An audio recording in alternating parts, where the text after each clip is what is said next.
कर्नाटक उपचुनाव में कांग्रेस की बड़ी जीत, संदूर सिंगाव और चत्रपटना सीटों पर कब्जा। कर्नाटक में कांग्रेस ने उपचुनाव में संदूर सिंगाव और चत्रपटना सीटों पर जीत दर्ज की। संदूर से ई अन्नपूर्णा ने भाजपा के बंगारू हनुमंतु को हराया, जबकि सिंगाव में यासिर अहमद खान ने बसवराज बोमई के बेटे भरत बोमई को मात दी। चत्रपटना में भी कांग्रेस ने बढ़त बनाई। तीनों सीटों पर पार्टी की जीत से कांग्रेस को बड़ा संबल मिला। महाराष्ट्र विधानसभा चुनाव 2024 में फडणवीस का समंदर लौटा। महाराष्ट्र विधानसभा चुनाव 2024 के रुझानों में भाजपा 120 सीटों के आसपास जीतती नजर आ रही है, जो पार्टी के लिए ऐतिहासिक है। इसी बीच देवेंद्र फडणवीस के 2019 में कहे गए शब्द "मैं समंदर हूं, लौटकर वापस आऊंगा" ने फिर सुर्खियां बटोरी हैं। महाराष्ट्र विधानसभा चुनाव के नतीजे के रुझान तो यही कह रहे हैं कि समंदर लौट आया है। पवार को मिलाया फोन। गृह मंत्री अमित शाह ने महाराष्ट्र सीएम एकनाथ शिंदे और डिप्टी सीएम अजित पवार देवेंद्र फडणवीस से बात की और उन्हें बधाई दी। महाराष्ट्र में महायुति बड़ी जीत दर्ज करती नजर आ रही है। फिलहाल बीजेपी एक सीट पर जीत चुकी है, 124 पर आगे चल रही है। वहीं शिवसेना 55 और एनसीपी 39 पर बढ़त बना रखी है। महाराष्ट्र में 3 दिन के अंदर सरकार चाहती है भाजपा, 25 नवंबर को मीटिंग। महाराष्ट्र चुनाव के रुझानों में भाजपा 126 सीटों पर आगे है और महायुति को 220 सीटों पर बढ़त मिली है। 25 नवंबर को विधायक दल की बैठक और 26 नवंबर को शपथ समारोह हो सकता है। सीएम पद पर चर्चा तेज है, लेकिन देवेंद्र फडणवीस और एकनाथ शिंदे ने साफ जवाब नहीं दिया। फडणवीस ने कहा, महायुति मिलकर फैसला करेगी।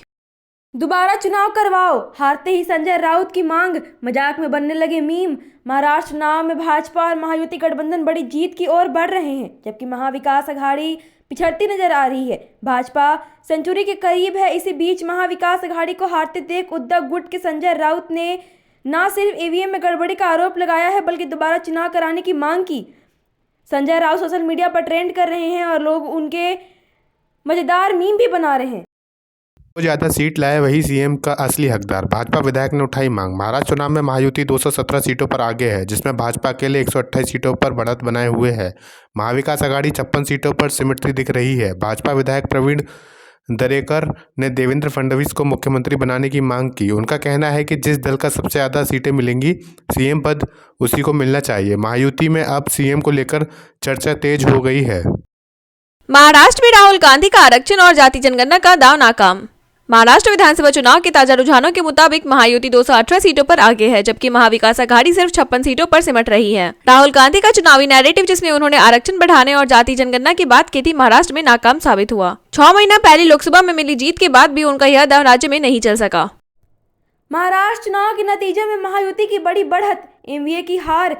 महाराष्ट्र विधानसभा चुनाव में महायुति बम्पर जीत की ओर बढ़ रही है, जबकि महाविकास अघाड़ी को करारी हार का सामना करना पड़ रहा है। एमवीए ने विधायकों को कर्नाटक और तेलंगाना भेजने की योजना बनाई थी, लेकिन नतीजे के रुझानों ने इसे व्यर्थ साबित कर दिया। युति बहुमत के करीब, चौहान ने कांग्रेस नेतृत्व पर उठाए सवाल। महाराष्ट्र विधानसभा चुनाव में भाजपा नेतृत्व वाला महायुति गठबंधन बहुमत के करीब है। भाजपा अकेले 127 सीटों पर आगे है। कांग्रेस में आपसी कलह शुरू हो गई है। पूर्व सीएम पृथ्वीराज चौहान ने खराब नेतृत्व और हार के कारणों पर सवाल उठाए और कहा कि लड़की बहन योजना से महायुति को फायदा मिला है। इसके अलावा हमारी लीडरशिप खराब थी, जबकि आरएसएस ने भाजपा को मदद की और उसे इसका फायदा मिला। झारखंड में नहीं चला हिमंता बिस्वा शर्मा का जादू, असम उपचुनाव से राहत। झारखंड विधानसभा चुनाव के रुझानों में भाजपा पिछड़ती दिख रही है, जिसके बाद असम के मुख्यमंत्री हिमंता बिस्वा शर्मा की भूमिका पर सवाल उठने लगे हैं। हालांकि असम उपचुनाव में भाजपा और सहयोगी दल 5 में से 4 सीटों पर बढ़त बनाए हुए हैं, जो हिमंता के लिए एक राहत की खबर है। झारखंड में उम्मीद के मुताबिक प्रदर्शन न होने के कारण अब सबकी नजरें असम के नतीजों पर है।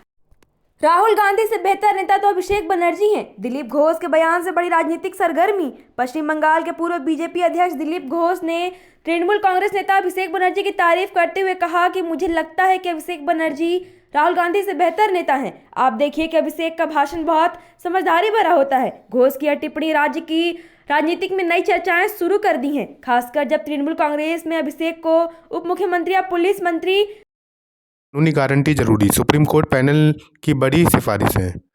भारत की कृषि अर्थव्यवस्था संकट में है, जिसमें बढ़ता कर्ज, घटती आय और जलवायु संकट शामिल है। पंजाब हरियाणा सीमा पर फरवरी में आंदोलन कर रहे किसानों की मांगों को लेकर सुप्रीम कोर्ट द्वारा गठित समिति ने इन समस्याओं पर गंभीर ध्यान देने का न्यूनतम समर्थन मूल्य एमएसपी को कानूनी मान्यता देने की सिफारिश की है।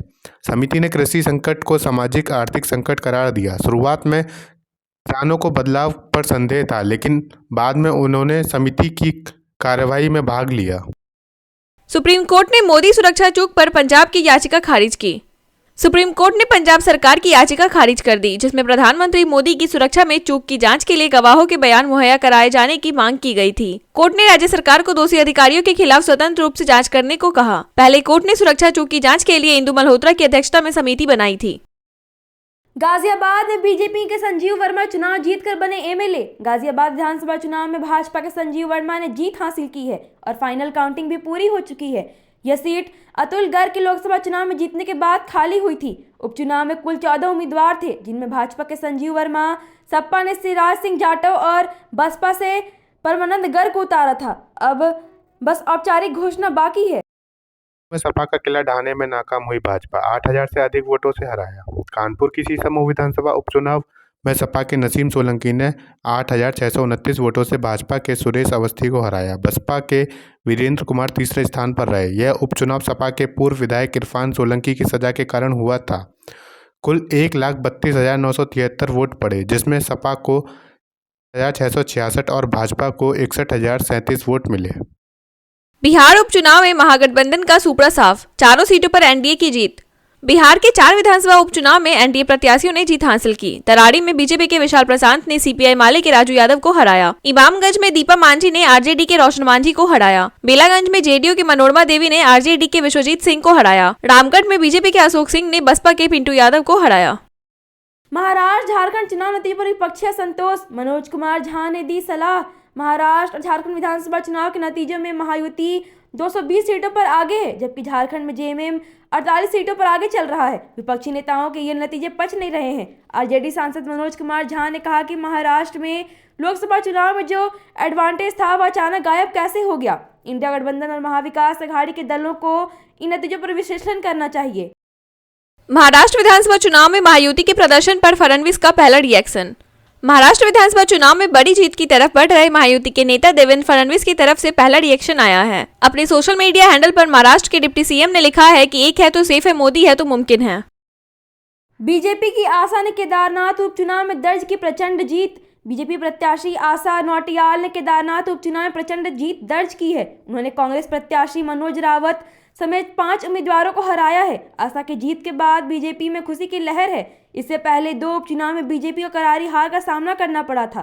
बद्रीनाथ और मंगलौर विधानसभा सीट पर हुए उपचुनाव में कांग्रेस की बड़ी जीत दर्ज हुई थी।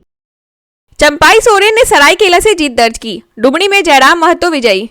चंपाई सोरेन ने सरायकेला विधानसभा सीट से जीत हासिल की। उन्होंने 18,624 वोटों से जीत दर्ज की। सोरेन जेएमएम छोड़कर बीजेपी में शामिल हुए थे। वे झारखंड के पूर्व मुख्यमंत्री रह चुके हैं। डुमरी विधानसभा सीट से झारखंड लोकतांत्रिक क्रांतिकारी मोर्चा के उम्मीदवार जयराम महतो ने जीत हासिल की।